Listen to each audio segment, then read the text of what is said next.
도심 한복판에서 매일 수천 명이 지나치는 이상한 건물들이 있습니다. 창문 하나 없이 서 있는 콘크리트 덩어리들, 사람의 흔적을 찾아볼 수 없는 기묘한 구조물들이죠. 마치 게임 개발자가 텍스처 작업을 대충 끝낸 것처럼 밋밋한 외관을 자랑합니다. 때로는 교회 같기도 하고 사무실 건물 같기도 한데 정작 그 어떤 생명체도 들어가거나 나오는 걸 본 사람이 없습니다. 이런 정체불명의 건물들이 로스앤젤레스 중심가에 버젓이 자리 잡고 있다는 사실 믿어지시나요? 그렇다면 이 미스터리한 구조물들 뒤에 숨겨진 진실은 무엇일까요? 오늘부터 LA의 가장 은밀한 비밀 속으로 들어가 보겠습니다.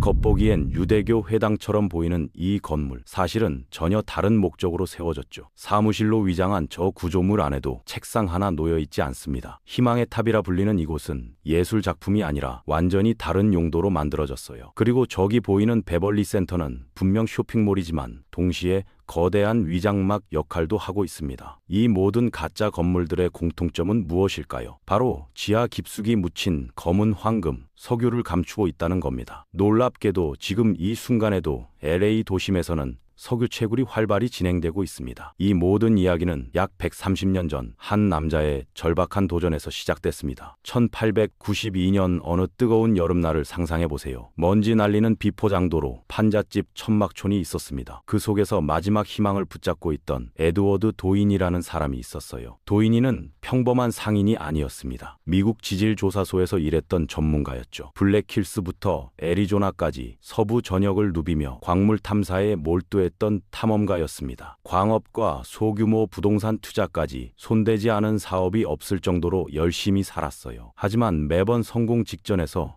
모든 것이 물거품이 되고 말았죠. 결국 하숙집 월세조차 낼 수 없을 만큼 궁핍해졌고, 더 안타깝게도 외동딸을 잃는 비극까지 겪어야 했습니다. 아내는 깊은 슬픔에 빠졌고 그 자신도 절망의 나락에 떨어져 있었어요. 그런데 바로 이 절망적인 순간 운명을 바꿀 작은 발견이 일어납니다. 전해지는 이야기에 따르면 도희니가 일하던 상점 앞에 마차 한 대가 멈춰 섰는데 그가 우연히 바퀴를 자세히 보니 검은 끈적한 물질이 묻어 있더라는 겁니다. 코를 찌르는 독특한 냄새, 화학적이면서도 쓴맛이 도는 그 향기에서 도이니는 직감했습니다. 바로 여기 로스앤젤레스 한복판 땅속에서 석유가 자연스럽게 스며나오고 있다는 걸 말이죠. 도이니는 과감한 결단을 내렸습니다. 부동산 사업으로 한때 승승장구했지만 결국 거의 모든 재산을 날린 옛 친구 찰스 캠필드를 찾아가 $400를 빌렸어요. 당시 기준으로 거의 1년치 생활비에 해당하는 거액이었죠. 그는 그 돈으로 땅을 임대하고 60피트짜리 유칼립투스 나무 기둥을 구해와서 아무런 대형 장비도 없이 혼자서 망치질을 시작했습니다. 그러자 갑작스럽게 진흙과 바위, 모래층을 뚫고 검은 황금의 분수가 솟아올랐어요. 바로 그 순간이 캘리포니아 석유붐의 서막을 알리는 신호탄이었습니다. 불과 몇 년 사이에 최초 유정 주변으로 수백 개의 굴착공이 생겨났고 이후 수천 개로 확산됐죠. 로스앤젤레스는 텍사스 휴스턴이나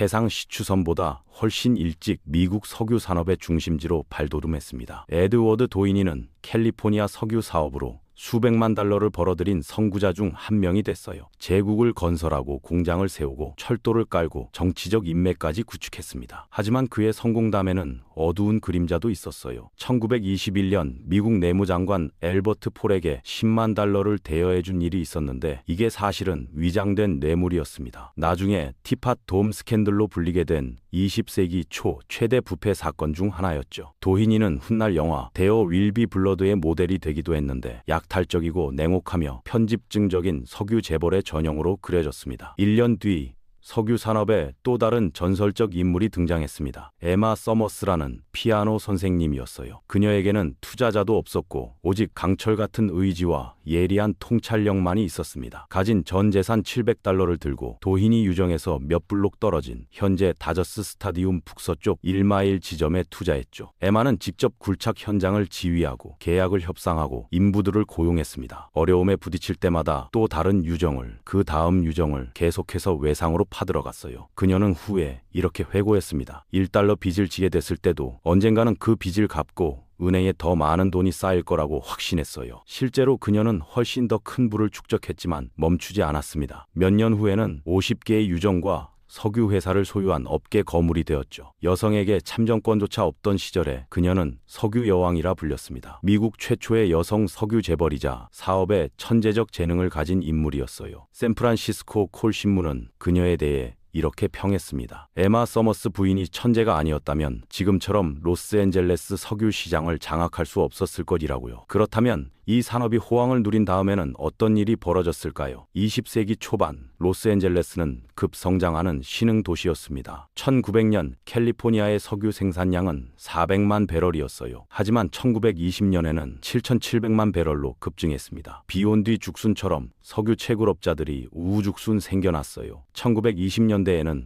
새로운 유전들이 속속 개발됐죠. 헌팅턴 비치, 롱비치, 산타페 스프링스, 도밍게즈, 인글우드 등이 그 대표적인 예입니다. 1921년 시그널 힐에 뚫린 유정에서는 강력한 석유 분수가 하늘 높이 솟구쳤어요. 이미 주택가가 형성되어 있던 그 지역은 순식간에 석유 굴착기들의 숲으로 변모했습니다. 나무 타워들이 빼곡히 들어선 모양 때문에 고슴도치라는 별명이 붙었죠. 1923년까지 로스앤젤레스는 전 세계 석유 생산량의 20%를 담당했습니다. 수백 개의 굴착기들이 도시 상공의 안개 속으로 우뚝 솟아올랐고 그 사이사이로 수많은 야자수들이 나타났어요. 키가 크고 날씬하며 이국적인 그 나무들 말입니다. 오늘날 야자수는 LA의 상징이지만 원래 이곳에는 거의 없었던 종류입니다. 19세기 선교사들에 의해 처음 도입되었지만 1930년대 실업자 구제 사업과 1932년 올림픽 준비 프로그램의 일환으로 대량 식재되었죠. 2만 5천 그루가 넘는 야자수가 장식용 외관을 만들어냈습니다. 석유 굴착기들과 나란히 하늘을 향해 뻗어 올라가면서 산업 현실을 가린 꿈의 도시 이미지를 연출했던 거예요. 석유 산업의 급속한 성장과 함께 도시도 팽창했습니다. 1892년 최초의 도히니시 추공이 뚫렸을 당시 LA 인구는 겨우 5만 명 조금 넘었어요. 1900년까지는 12,500명으로 늘었고 유정도 1,150개를 넘어섰습니다. 1930년에는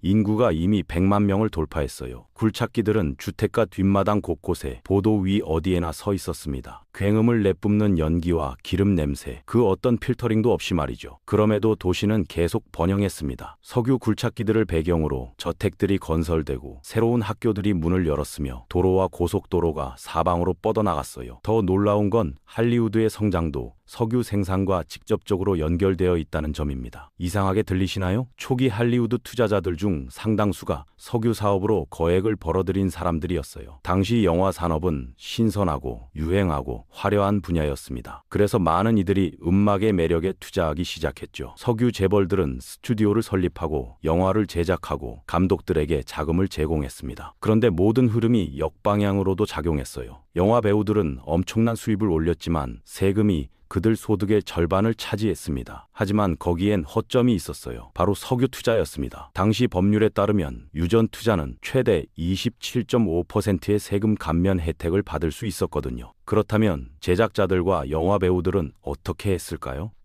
당연히 투자했죠. 예를 들어 모든 미국인이 그의 목소리를 아는 빈 크로스비는 가수일 뿐만 아니라 석유 사업가이기도 했습니다. 굴착 회사들과 유정들, 라이선스에 투자했어요. 전설적인 가수 프랭크 시나트라, 배우 제임스 스튜어트, 코미디언 겸 사회자 밥 호프를 비롯한 수많은 스타들도 석유 채굴에 투자했습니다. 전반적으로 할리우드는 투자처가 되었고 석유가 그 모든 것의 후원자 역할을 했던 거예요. 항상 이런 식일 것만 같았습니다. 석유는 영원히 넘쳐날 것이고 도시는 검은 황금으로 살아갈 거라고 생각했죠. 하지만 1950년대에 이르러 이 시대가 서서히 막을 내리고 있다는 게 명백해졌습니다. 한때 분수처럼 솟구쳤던 유정들도 조용해지기 시작했어요. 유량이 줄어들고 있었고 지층 내 압력이 감소했으며 생산 비용은 점점 더 비싸지고 예측하기 어려워졌습니다. 단순한 삽과 유칼립투스 기둥으로는 더 이상 안 되었어요. 더 깊이, 더 정밀하게 굴착해야 했고 그러려면 막대한 투자가 필요했습니다.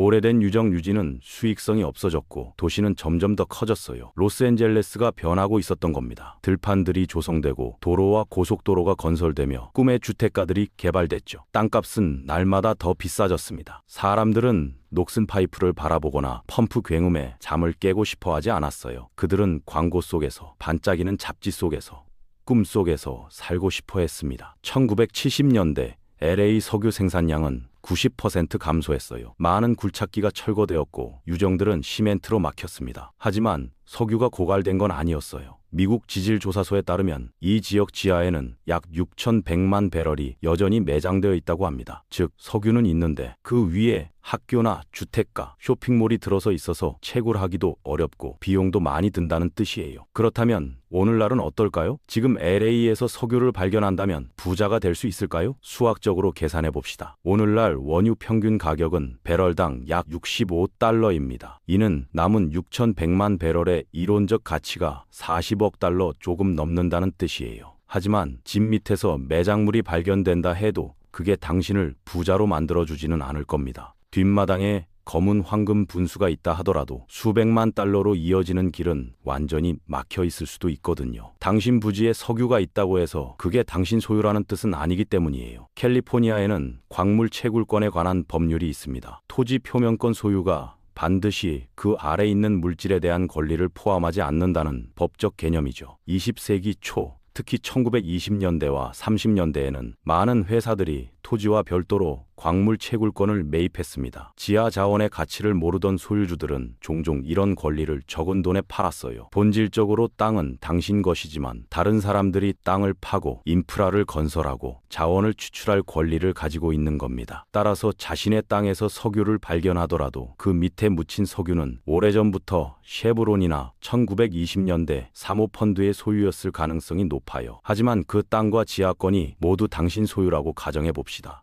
굴착에는 엄청난 돈이 필요해요. 수만 달러 임대비가 드는 드릴링 장비가 필요하고 펌프와 케이싱 파이프, 압력 제어 장비, 전문팀 등도 필요합니다. 평균 시추 비용은 유정 하나당 290만 리서 160만 달러예요. 장비 유지 보수, 토지 임대료, 가공, 물류 등의 운영비까지 더하면 대기업 기준으로 배럴당 26달러가 됩니다. 게다가 아무 곳이나 구멍을 뚫을 수도 없어요. 오늘날 로스앤젤레스는 미국에서 석유 생산에 있어 가장 규제가 심한 지역 중 하나입니다. 주거용 건물이나 학교, 병원에서 300m 이내에서는 굴착할 수 없어요. 굴착을 시작하려면 환경평가를 받고 주정부 허가를 받고 구역 지정 규정을 준수하고 학교와 주택가에 피해를 주지 않는다는 걸 증명해야 합니다. 그런데 당신이 그 모든 걸 다 해도 여전히 당신의 길을 막을 수 있어요. 2022년 LA시 의회는 새로운 석유 시추를 금지하기로 투표했거든요. 하지만 2024년 법원은 금지령을 뒤집고 규제는 주정부 몫이라고 판결했습니다. 이에 대응해 캘리포니아 주지사는 도시들이 석유 생산을 제한하거나 금지할 수 있는 권한을 부여하는 AB 3233을 통과시켰어요. 오늘날 이 도시에는 수천 개의 유정이 남아 있습니다. 공식 등록된 것만 5천 개가 넘어요. 아직도 석유를 퍼올리는 곳들이 있습니다. 하지만 생산이 수익성이 없다면 왜 아직도 많은 시설들이 있는 걸까요? 앞서 언급했듯이 대부분 유정에서는 하루 2~3배럴 정도만 생산되지만 가격이 높기 때문에 이미 유정을 뚫고 주요 비용을 회수했다면 그런 양으로도 수익을 낼 수 있거든요. 게다가 미국 석유 사업은 여전히 세금 감면을 받고 있어요. 더욱이 유정을 해체하는 데는 10만 달러 이상 많은 비용이 듭니다. 모든 걸 제대로 하고 완벽한 밀봉과 복구를 하더라도 가격은 유정 하나당 100만 달러를 쉽게 넘을 수 있어요. 캘리포니아에서 버려진 유정들을 보존하는 데만 최소 5억 5천만 달러가 필요합니다. 모든 걸 제대로 마무리하려면 최소 90억 달러가 필요할 거예요. 매립과 인플레이션을 고려하면 최대 210억 달러까지 소요될 수 있습니다. 동시에 각 유정에는 평균 1달러의 보험이 있어요. 믿기 어려울지 모르지만 과거에는 수백 개 유정에 대한 포괄보험을 하나만 사면 충분했거든요. 하지만 이제 도시에는 이런 버려진 위험한 유정들이 수천 개나 생겨나 언제든 문제가 될 수 있습니다. 그래서 오늘날 LA에 이상한 건물들이 존재하는 거예요. 석유는 여전히 그곳에 있지만 눈에 띄지 않게 숨겨져 있는 겁니다.